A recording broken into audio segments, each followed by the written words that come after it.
I'm Sabri, I'm from Apti, and it's a good to have you here. And today I'll tell you the 5 things that you can do to heal damaged skin barrier. And I know these days we have this issue because we use like too many actives, we change our skincare products too frequently, which can lead to damaged skin barrier. Also, the pollutants, UV rays can contribute to this, but there are ways to fix it, which I'm going to discuss in this video. First thing you can do is to simplify your skincare routine, because when your skin barrier is damaged, then less is more. Trust me, you don't want to introduce too many ingredients or too many new formulations to your skin, because you don't know what is like making it more reactive. So just go back to basics. Use a gentle cleanser, just a good moisturizer, good SPF, that would do. And for a gentle cleanser, you can try this one from Cetaphil. This is their gentle skin cleanser, perfect for if you have weak skin barrier, because if you use a cleanser that is too stripping, that can weaken your skin barrier day after day. So there you need a gentle but effective cleanser, and it does the job. And this is actually their new formulation. In this formulation they have used ACI as surfactant instead of SLS, and this also has ingredients like panthenol, which can hydrate and soothe the skin, niacinamide, which can strengthen the skin barrier, glycerin, which can hydrate the skin, and it also has panthenol, which can maintain the moisture balance of the skin. So while cleansing our skin gently, it is also gonna hydrate and soothe our skin. And it is a fragrance-free formulation. I have tested the pH of this cleanser, and it has this pH around 5 to 6, which is close to our skin's normal pH. It has creamy texture, and the non-foaming formulation gently cleanses off dirt and impurities. If you want to heal your skin, it is very important to maintain the moisture balance, and this cleanser helps you to do that. Massage this on wet skin for 60 seconds, then wash it off. It leaves the skin clean and soft. This cleanser is perfect for dry to normal sensitive skin, but they have also one cleanser for oily skin as well. After cleansing, you need to follow up with a good moisturizer, and for that you can pick this Daily Advanced Ultra Hydrating Lotion from Cetaphil. I have known this product for years, and I recommended it many times on my channel. It is such no-nonsense formulation, enriched with glycerin, then shea butter, panthenol, then sodium PCA. It sprays really easily and it absorbs quite quickly. It moisturizes the skin, and it also hydrates the skin because it has good amount of humectants. And yeah, I really like this formulation. I like how it makes my skin well nourished. This is a fragrance free formulation and ideal for dry and sensitive skin. And Cetaphil, they also have a lotion for oily skin in case if you have oily skin type. And then simply follow up with your sunscreen, and that's all you need for your morning skincare routine for now.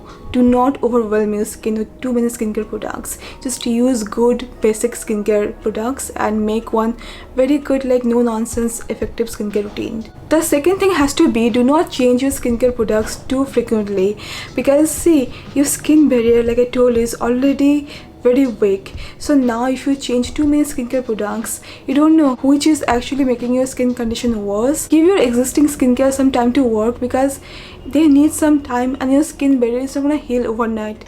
It's gonna take some time. You have to have patience, and you cannot change skincare just like that, just because you didn't see result in like 2 days, 3 days.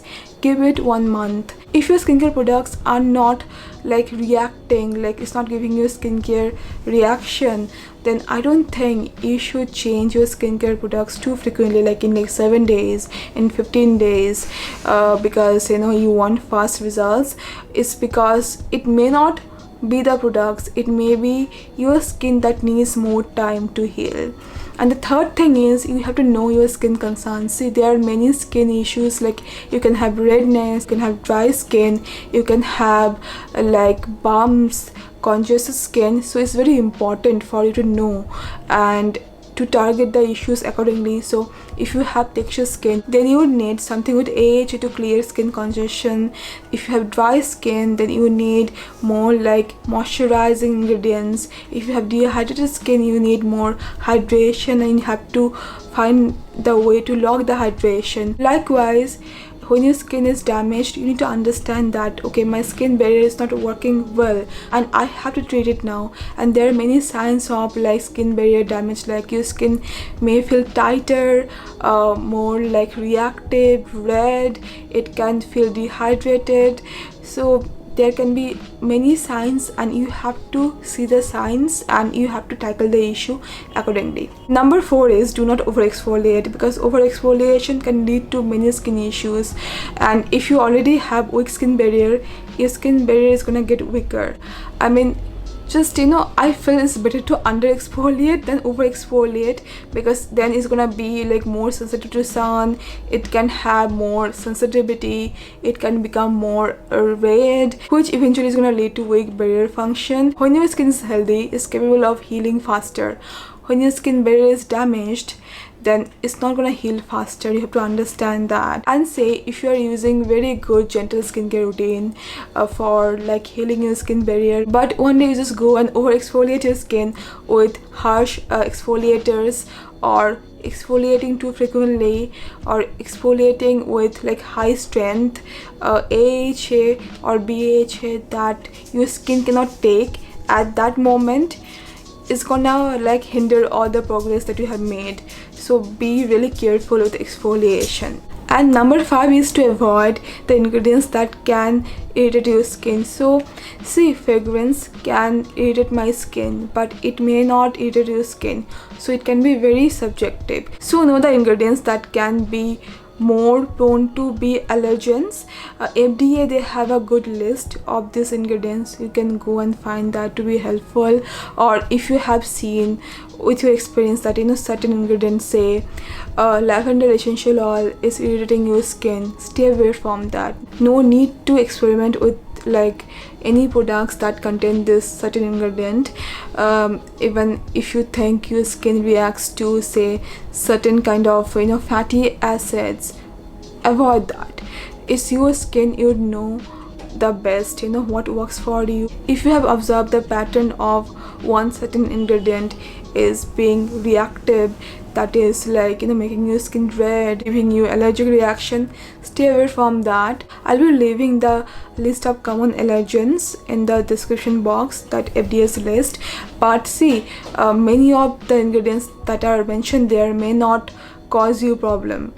You have to understand that those are like common allergens, but it may happen that none of those things is like reacting to your skin. But it may also happen that many of the ingredients from the list can react to your skin. So if you have one idea, you know, which one to look for, because say if you have this skincare routine and you're constantly seeing that your skin is getting like worse and you cannot detect like which one is like causing you trouble, so you can see the list and it can help you to get better. So yes, these are the tips that I have for you to heal your skin barrier. And just, I'm telling you, be minimalistic, do not get overwhelmed with the options, and choose the best for your skin. So yeah, that's all for now, and I'm gonna see you very soon then. Bye bye.